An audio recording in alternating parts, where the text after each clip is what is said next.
Hello friends, எல்லாருக்கும் happy morning. எல்லோரும் நல்லா இருக்கீங்களா? சரியான வெயில் சென்னையில். ஸோ வந்து ஒரு 2-3 டேஸ் முன்னாடி நாங்கள் வந்து ஒரு கேர்ள்ஸ் டே அவுட்டாக நாங்கள் 3 பேர் வந்து வெளில போயிருந்தோம். காலையில் ஏர்லியாகவே வந்து பஸ் ஏறியாச்சு. பஸ் ஏறிட்டு நாங்கள் எங்கே போயிட்டுருக்கோம்னு பார்த்தீங்கன்னா பாண்டிச்சேரி ஆஷ்ரம் தான் போயிட்டுருக்கோம். எனக்கு ஆஷ்ரம் வந்து ரொம்ப ரொம்ப பிடிக்கும். அங்கே போயிட்டு அந்த மதர்கிட்ட ப்ரே பண்ணும்போது அப்படியே எல்லாமே அவங்க வந்து நடத்தி கொடுப்பாங்க. அது வந்து என்னோடய சின்ன வயசுலேருந்து ஒரு கனவுன்னு சொல்லலாம். அவங்கக்கிட்ட போனால் பீஸ்ஃபுல்னஸ் கிடைக்குன்றது. நல்லதோ கெட்டதோ வந்து குழந்தைங்க நம்மக்கிட்ட தான் கற்றுக்குறாங்க இல்லையா? ஸோ அந்த மாதிரி அன்றைக்கி என்னாச்சுன்னு பார்த்தீங்கன்னா, பஸ்ஸை விட்டு இறங்கும்போது என் சின்ன பொண்ணு வந்து அந்த கண்டக்டர்கிட்ட தேங்க்யூ அங்கிள் அப்படின்னு சொன்னால், அதை கேட்கும்போது அவருக்கு அவ்வளோ சந்தோஷம். எனக்கு வந்து ஓகேடா, பரவாயில்ல, குழந்தை வந்து நல்ல மேனர்ஸ் தான் கற்றுட்ருக்கு அப்படின்னு தான் தோணுச்சு. நல்லதோ கெட்டதோ குழந்தைங்க வந்து நம்மக்கிட்ட தான் கற்றுக்குறாங்க, பேரண்ட்ஸ் கிட்ட தான் கற்றுக்குறாங்க.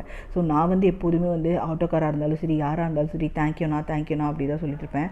அவள் அதை சொல்லிட்டு, ஆமாம்மா, அந்த அங்கிள் நமக்காக எவ்வளோ தூரம் வண்டி ஓட்டிகிட்டு வராங்க, அவங்களுக்கு தேங்க்யூ சொல்லாமே.